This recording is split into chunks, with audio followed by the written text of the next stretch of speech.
Welcome to Peak, Train Like a Girl, a podcast by girls in sport, for girls and coaches in sport. We're here to amplify your voice. It deserves to be heard. At Peak, we are a safe place for girls to hang out, learn, grow, and build community. We empower girls in sport and their coaches with knowledge, resources, and support we think is necessary in today's athletic environments to thrive. Join us for bold conversations about experiences of girls in sport. Our discussions will make you laugh, cry, cheer, for sure get frustrated, and hopefully rethink the future of girls in sport for generations to come. So whether you're walking, commuting, cleaning your dorm room, take us with you. Follow us. It helps more than you can imagine. Check out our website and make sure you share with a female athlete or coach you love. I can't wait to introduce you to our next guest, Paige. Paige is a former high school, basketball player. She is an advocate for social and emotional safety for girls in sport, and she's currently working on some really cool resources to help high school and college athletes understand healing and understanding their central nervous system. I don't want to waste any more time, so I'm ready to get warmed up if you are, Paige. Oh, I'm always warmed up. Awesome. Well, let's get a little more into it. Cat or dog? Dog, because I have a dog. Vanilla or chocolate? Chocolate always. I'm eating chocolate now. I love it. Beach or mountain? Oh, probably water. All right. So we're going beach? Yep. Nice. Mm-hmm. Movie or Netflix series? Can I say book? Sure, I love that. We should totally add that to the mix. I love that. That was like a question at my, what was that, my baby or my bridal shower, one of my showers. And it was like, how well do you know the bride? And it was like movie or book. And I was like, if anybody gets this wrong, they like shouldn't be here. That's hilarious. I love that. You and our oldest son, he would say that too. I don't think he's watched a show on television for years. So you and him would get along famously. Last question, road trip or plane? Oh, I hate flying. Road trip. I hate it. I do it if I have to, but I hate it. I will gladly stay on the ground. You and me both. We're similar there. It feels like we have more control, right? Oh, bingo. It's definitely a psychological problem I have. That's hilarious. And I'm sure we're going to get into that. Oh, yeah.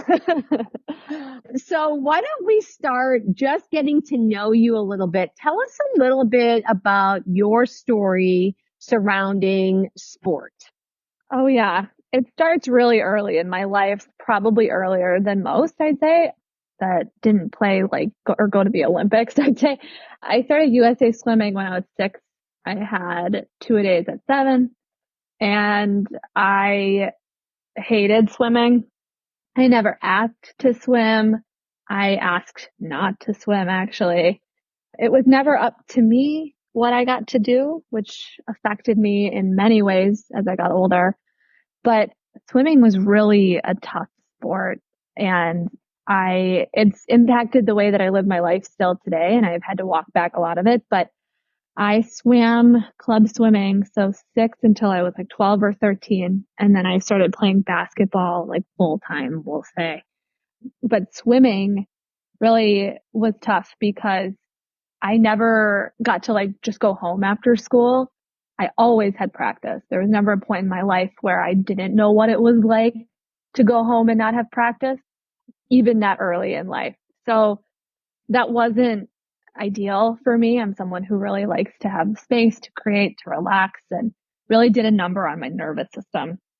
So, I mean, I used to draw bruises on myself trying to get out of practice. Like one time I made my sister stay out in the cold in the snow for like 2 hours to see if my parents forgot about practice. I kept sending her in to look at the time. Oh my God, it was insane. My mom eventually just yelled at, she's like, Paige, you don't have to go to swimming. So it just was an interesting dynamic, especially because I actually was really good at swimming. So I ended up I had a record in the 25 free when I was 8 years old in Wisconsin State.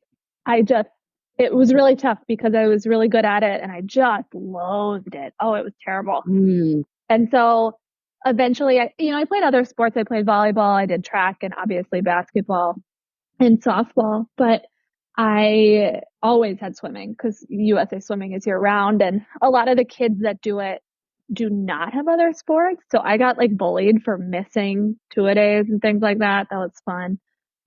So it just was a tough environment to grow up in, especially as a really, really, really sensitive kid like I was. I really wanted voice lessons and things like that, but I couldn't because I had to swim. So eventually I think I literally wrote a letter to my parents because I asked to quit probably every day for 8 years. I don't know how they dealt with it, but one day I literally wrote a letter and I just begged. I said, please let me quit swimming this year. I will focus on basketball. And the rest is rock and roll history.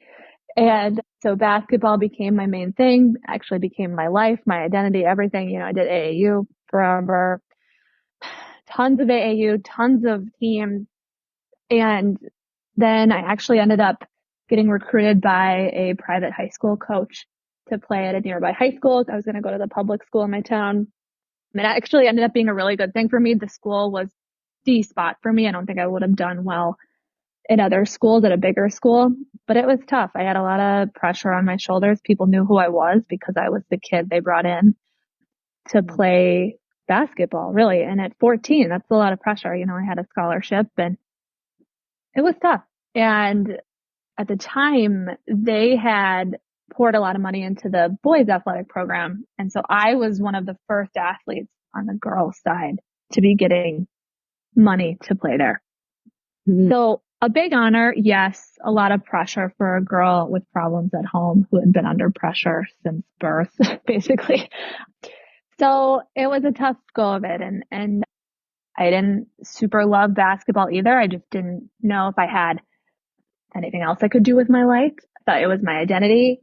It's what got me love. It's what got me affection. It's what got me attention, was being the best. And so that's what I did. So I have a very tough kind of story around it. I'm really grateful for the friends that I made. I'm really grateful for the things that I learned. And I'm honestly grateful that I am hopefully able to help other people get something out of sports, get something out of that isn't just mental health issues. Like right. I had really bad anxiety, and really bad is putting it mildly. But back then in 2012 or whatever, people didn't know what that was. So, right. And when I graduated from high school, I didn't touch a basketball till I was, God, I don't even know, like 7 years, maybe 6 more years. Mm. And it was really sad because, my husband and I, sometimes when we play, I'm like, my shot, I'm graduated now. Like I can say this about myself, but like my shot is perfect because I spent hours and hours and hours and hours. These are real skills that I developed, and it's really sad that I wanted to divorce myself from it so much. So that's the whole kind of not very abridged version, but that's the story. It's interesting. So first of all, I don't know if you know this, but Megan swims. She swims at the University of Iowa. So oh yes, I wonder. Awesome. Yeah.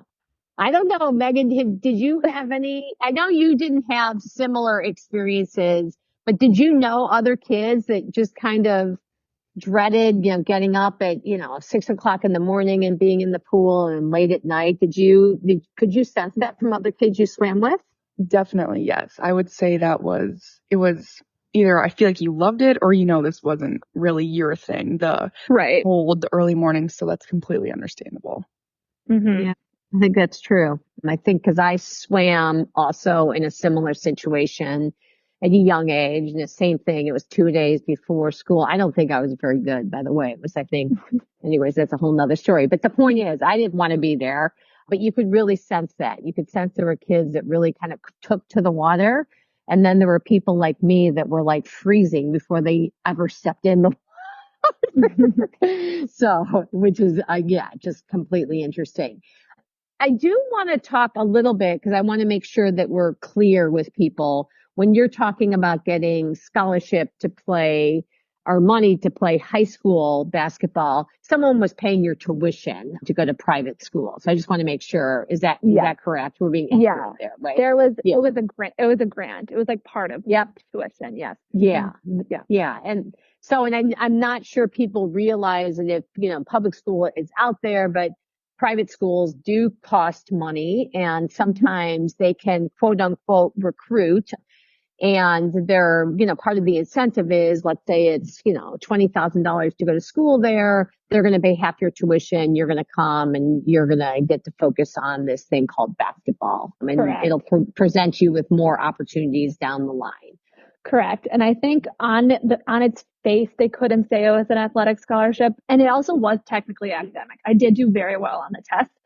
So yeah, I don't know if that's a PR nightmare that I just spilled the beans on that, but people knew that I was there to play basketball. That's for sure. Of course. I don't think that's a secret. I just wanted people to be clear that, no, I don't think that's a secret. There's, all these conferences around here. You can tell that private schools, they're recruiting kids to come and obviously get an education, but also they're there to perform on these athletic teams.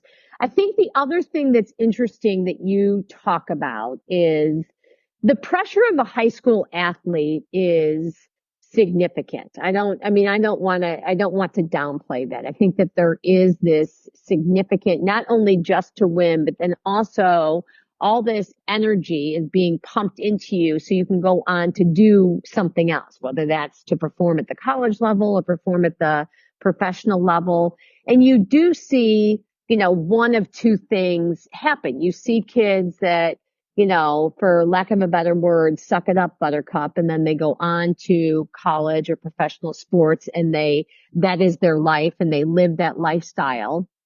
Or they completely burn out by high school. And I think one of the things we talk a lot about with girls in sport in particular is that the attrition rate, the dropout rate is so high for girls in sport. And we do know that while you're talking about a lot of the negative impact of girls in sport, we also know the positive impact is if we can keep girls in sport longer, they go on to perform much better at other things, like in particular in the work world.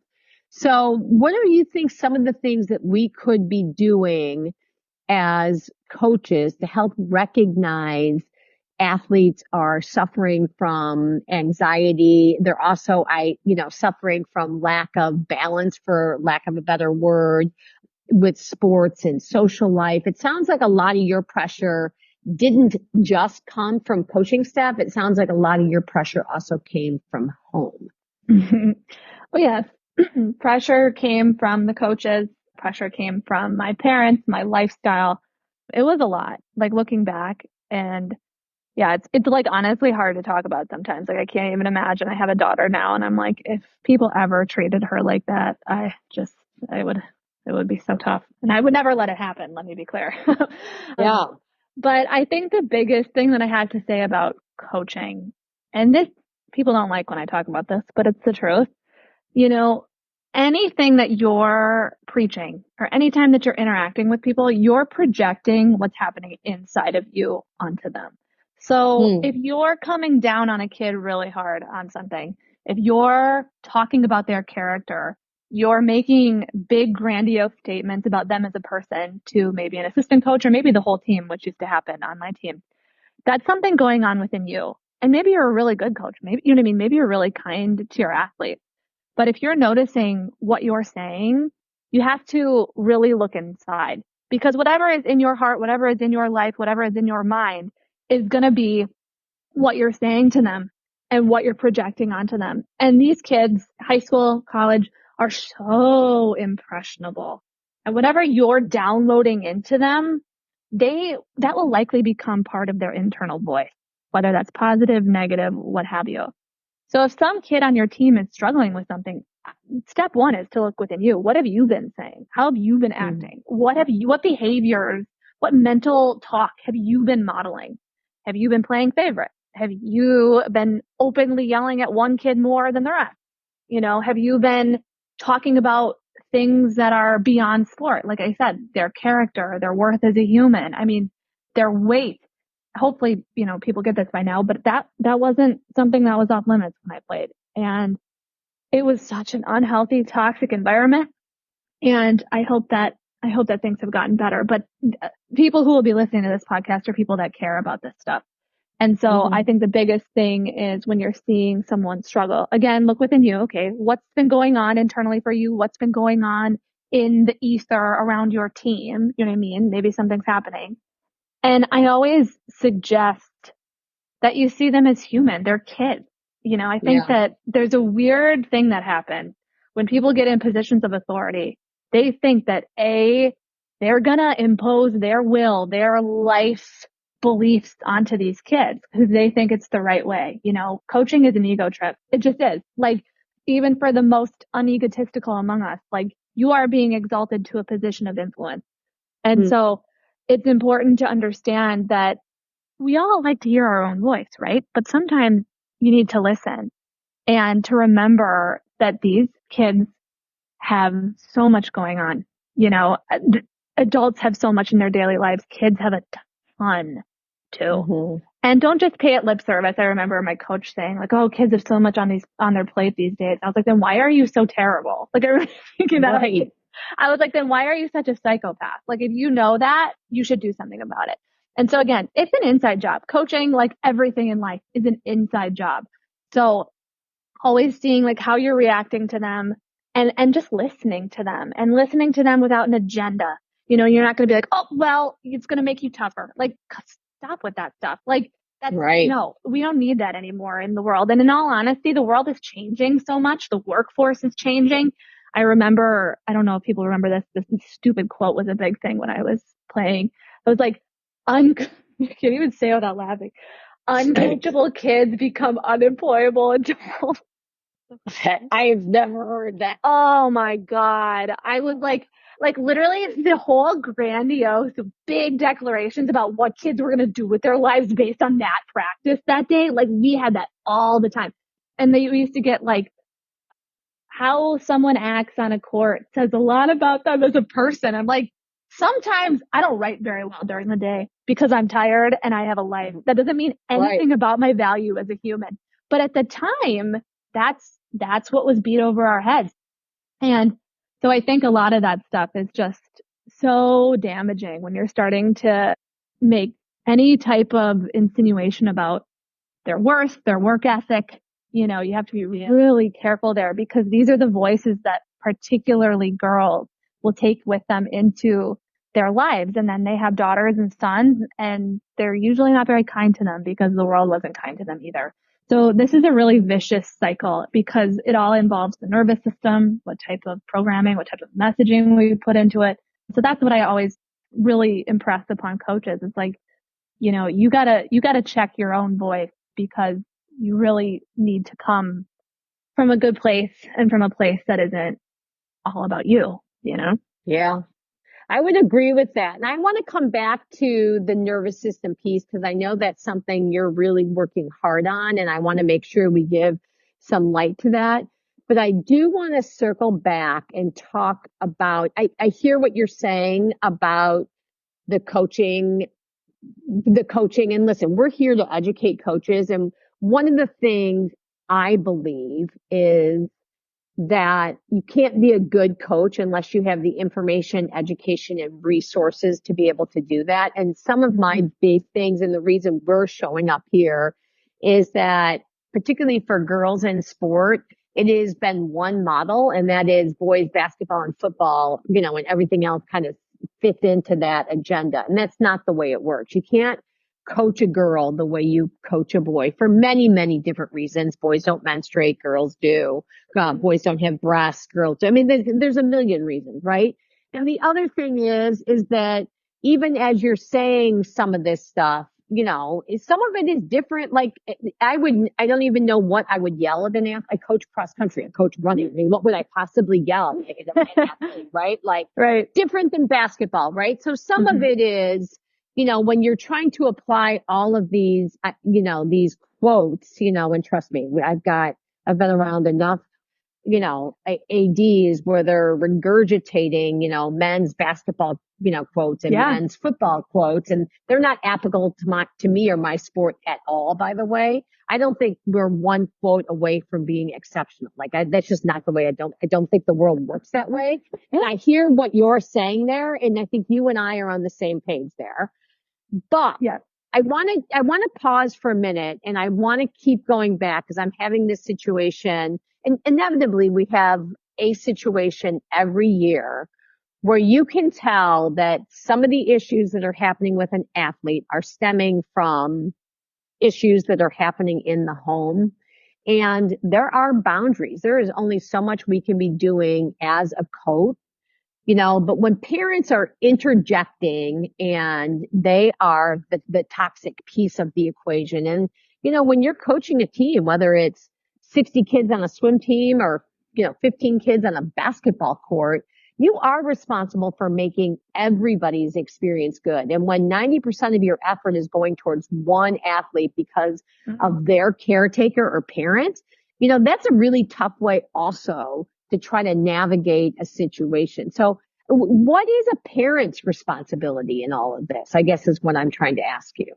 Ooh, that's a very good, loaded, challenging, multidimensional question, because I think, well, first of all, I'm glad you're talking about it because there was no resources for me at the time. I mean, I try to keep my my family stuff as private as possible, but at the end of the day, it's the truth. So, I mean, I had my dad coming to my high school practices. Yep. And I can picture it. I've seen it. Yeah, I was going to say, I mean, that's generally people, when they hear my story, they're like, oh boy. And people like my sister had a really rough time with this. Like people would see my dad coming, like it's tough. And so one, I have a ton of empathy for the kids in those situations. Mm-hmm. And kids react to it differently. But I think, even just talking about it now, I'm like, maybe that's one of the reasons why I had a target on my back from that coach, is because there was an ego battle going on between him and my dad. And it was really tough. I just wanted to go to school and have friends. Like, you know what I mean? Like, I just was like, I don't need this. But as far as managing that, if you are a conscious person, I think even thinking about it in a way that is constructive to their mental health is so much more than so many athletes get. You know what I mean? Nobody gave didn't care at all about my mental health at the time, didn't see me as a human. And in my time coaching too, I didn't have any parents that were too tough, but I could tell them when there were things at home. And coming from a background like that, I kind of knew how to address it, I'd say. And in my studies with the nervous system, I understand that. So first of all, the nervous system is formed it's mainly downloaded between birth and age 7. So whatever is going on at the home at that time is really going to wire the person for the rest of their lives. And that doesn't mean it's not changeable. It absolutely is. But that's kind of what you're given to work with. And so a lot of times when I see girls, like when I was coaching 6th grade basketball, and one of the girls who I just adored, they were all so sweet. I loved them to death. I loved working with them. And she was always talking about food, always talking about dieting, always talking about gluten-free this, gluten-free that. And I had a pretty bad eating disorder. So I knew what was going on. Sure. And so I honestly, I gave her more love. I gave all the kids a lot of love. I'm not going to lie, but I talked to her a good amount. And eventually I didn't pull her aside. I feel like that sounds a little much, but I was just like, hey, what's going on? Tell me about your life. I wanted her to know that she had a friend, because I look back at my time and I had no allies. I mean, being a 14-year-old in the world that I was in, I was so sweet and so kind and really wanted to do the right thing. I wanted everybody around me to feel good. I wanted everybody to like me. I wanted to feel safe, and that just wasn't an option. And there are some people looking back now who really did care about me. And I can't tell you the debt of gratitude I feel in my body to this day to them. And this is the good thing of sports. It's you really can have a positive impact if you're intentional, if you slow down, again, I hate the term pulling aside, but you just talk to them. Sure. Talk to them. How are you doing? You've been feeling a little tense lately, and it's okay. You know what I mean? Always saying it's okay to feel what you're feeling. Whatever it is, you're angry, you're mad, you're upset, you're sad, you're annoyed. All of that is okay. And I think that that's the first thing if you were to talk to a kid would say. And I said that to her, a sweet little girl. I was like, I know that the world is really confusing sometimes about the messages that we get, but I understand, and whatever you're feeling about it is okay. And I'm here to help, and I said, if you ever need to talk, I'm always around. At this point, this is back in the day. They were always trying to get my Snapchat because they're in 6th grade and have no chill. And they would find me, and I kept having to block them. And they'd be like, did you block me? And I was like, yeah, because you can't Snapchat me. But like, they're a lot older now, and sometimes I still talk to them.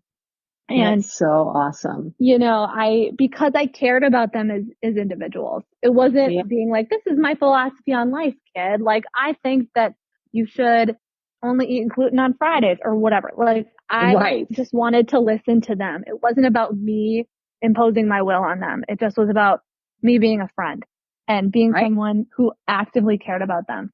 And in all honesty, if you have one of those situations where a whole team is skewed because one kid's family is so messed up, the only thing that I think would even remotely make a dent is if you pour into them. And you should be pouring into the whole team, of course. I know it's hard when you have like a massive team of like 60 kids or something, but I played basketball. We had 12 kids.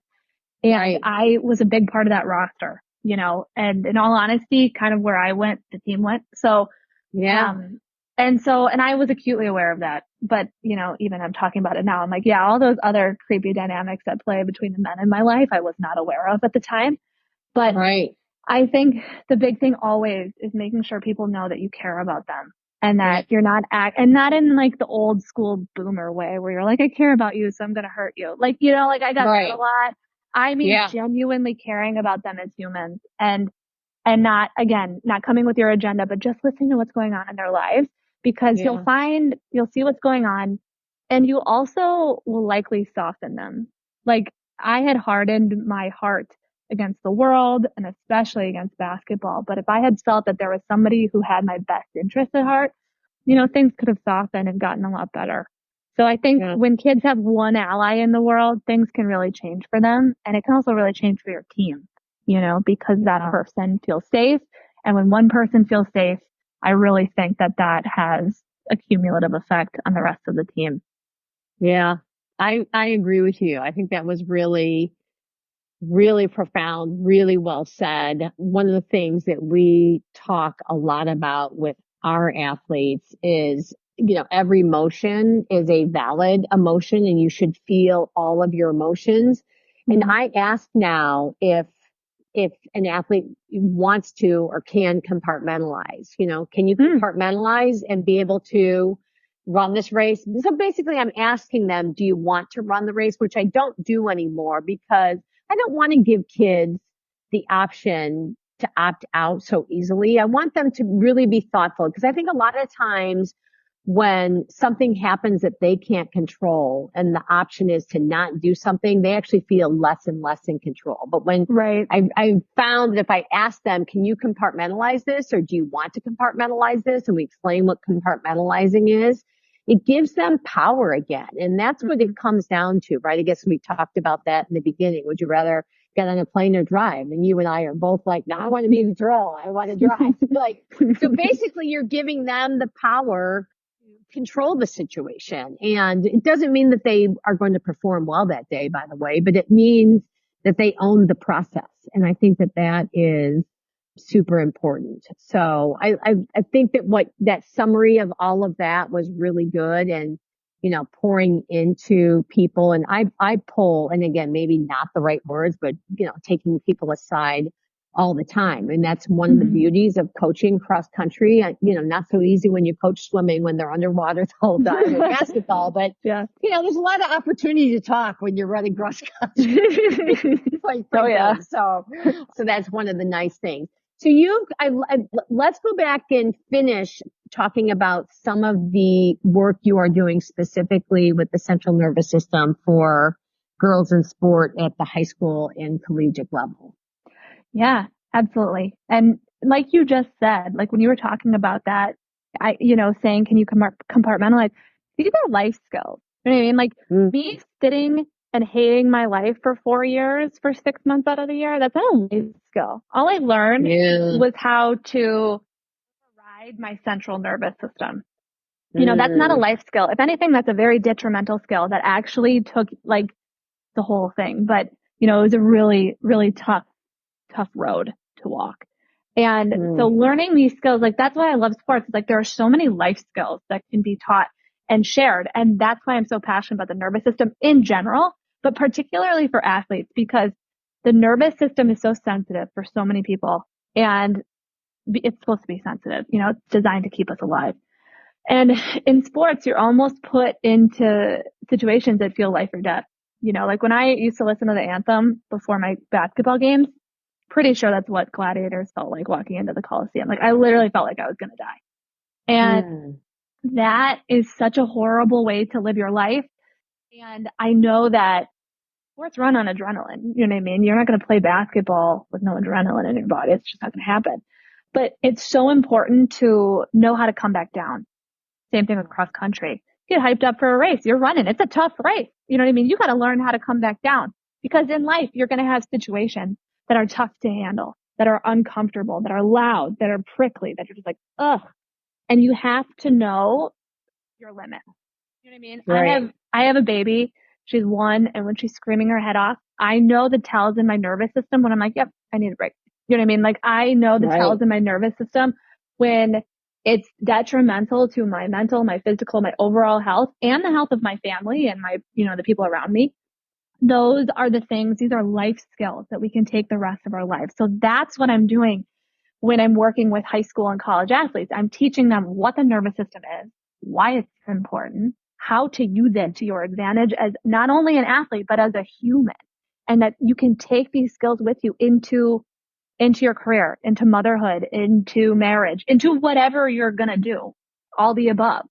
And just being a woman in the world and having the support, very basic tools, belly breathing, closing your eyes, 3 deep breaths, box breathing.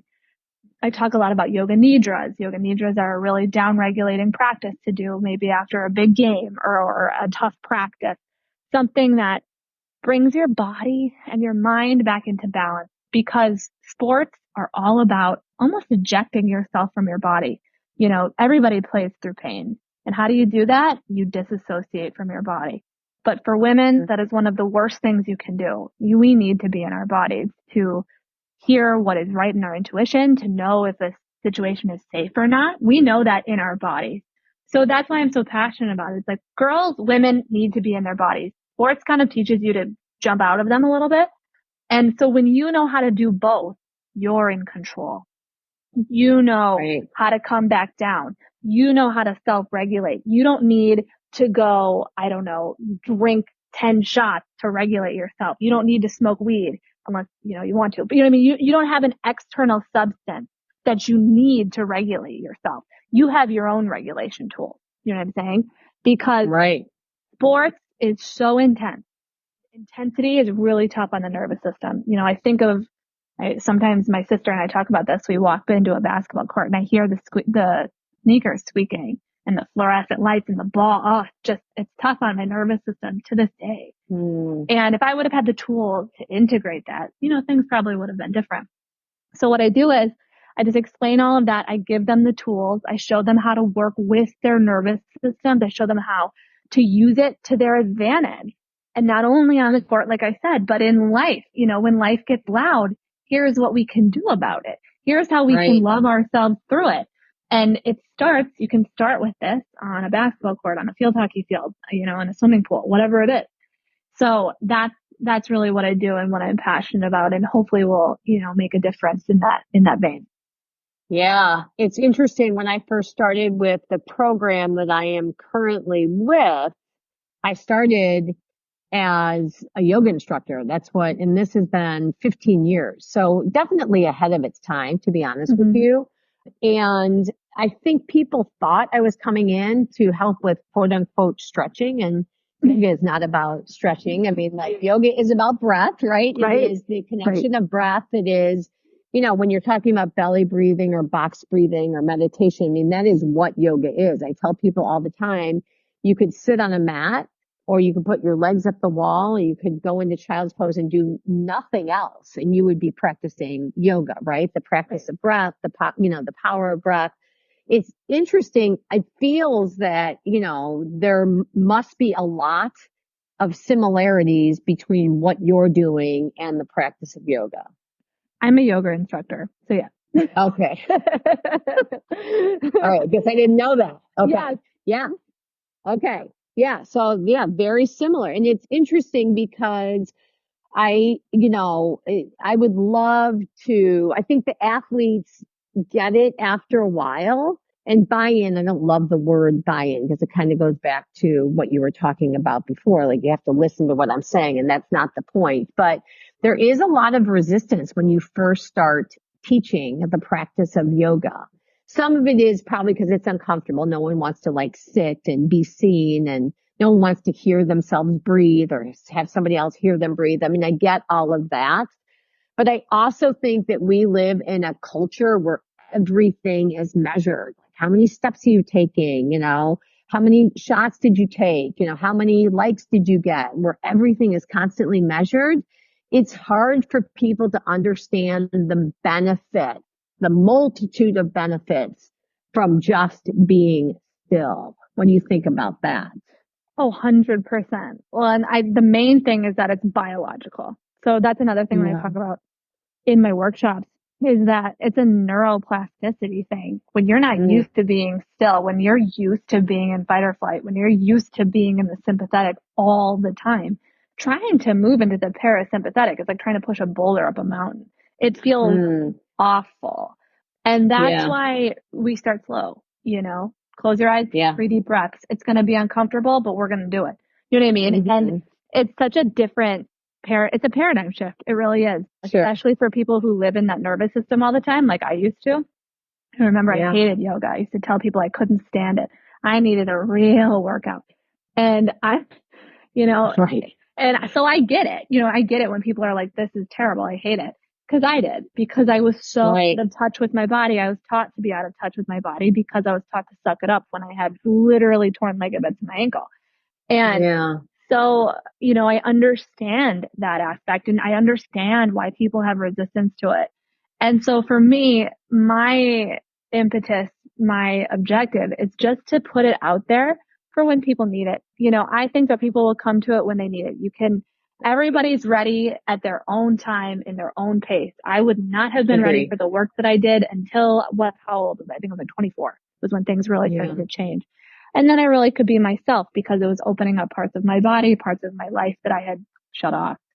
And so it is a difference in biological chemistry, because a major piece of the workshop too is understanding that there has to be a neural link between the sympathetic and the parasympathetic. You can't just go back and forth. I mean, you can eventually. Sure. You have to carve that pathway out in your brain. If it doesn't exist, it doesn't exist. So it is a practice. That's why it's called practicing yoga, practicing meditation. Sure. And you have to carve the neural pathway. And especially for high school, college kids, they have more neuroplasticity before age 25. It's easier for them to create that link. And that's why I like getting in there right around then. It's like, hey, it's a lot easier for you than a 6-year-old to create a place of peace within your brain, within your body that you can go to at any point. You can do that now. 5 minutes a day. Like you said, legs up the wall. And it's like, you don't even have to be quiet. You can put on tones. Sure. You can put on piano. It doesn't matter. Like, people think that it's this big grandiose thing, but once you get into the hang of it, 5 minutes a day, you put on a face mask and you just lay down. That's nervous system regulation too. So, I try to help people start slow because I understand that it's a tough leap to make when all day long you're being told that you need to bite someone's head off to score 20 points. And then all of a sudden it's like, hey, listen to this meditation tape. That's a tough jump to make. And so trying to find ways to integrate both sides is really tough, but it's also the practice, right? I agree. So, tough.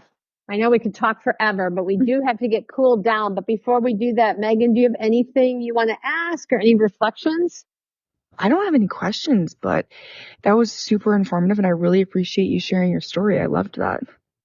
Thanks. Yeah, it was nice to share, and hopefully it will be helpful to some people who had similar situations. Most definitely, yes. Absolutely. All right, let's get cooled down. So Paige, tell us, what's your favorite soothing smell? Lavender, times a million. I used lavender right before this. I had lavender all over me. Nice. Do you have a favorite female athlete right now? Oh my gosh, I have so many. Hang on. I love Serena, obviously. Wait, I had someone I was like obsessed with recently. Who was it? It was like kind of weird. Was it cute? I love Kelsey Plum.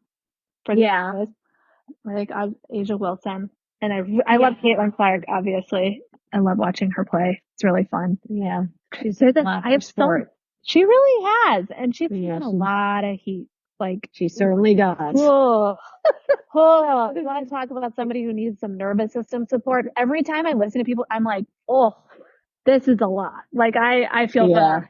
So I love Caitlin. I love everybody in the WNBA. It's been awesome to watch. But yeah, and I'm a big fan of Serena.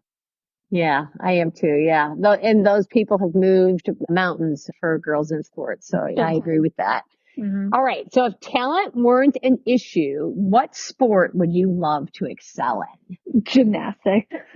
I love it. I want to flip around in the air and run around and like do flips and stuff. And I can't even do a cartwheel. So if I couldn't like kill myself, it's so funny. I think that's the number one answer. Yeah. That's hilarious, but I think it's the number one answer. I wonder if we did it for men. I don't think it would be. I think golf would be the number one answer if we did it for men. But it's just very funny, the difference between men and women. Well, thank you so much for being here. I know that people are going to find this so informative. So if you guys are listening, thank you so much. Don't forget to follow us. Make sure you're sharing our episodes. Join us on Instagram, Peak, Train Like a Girl.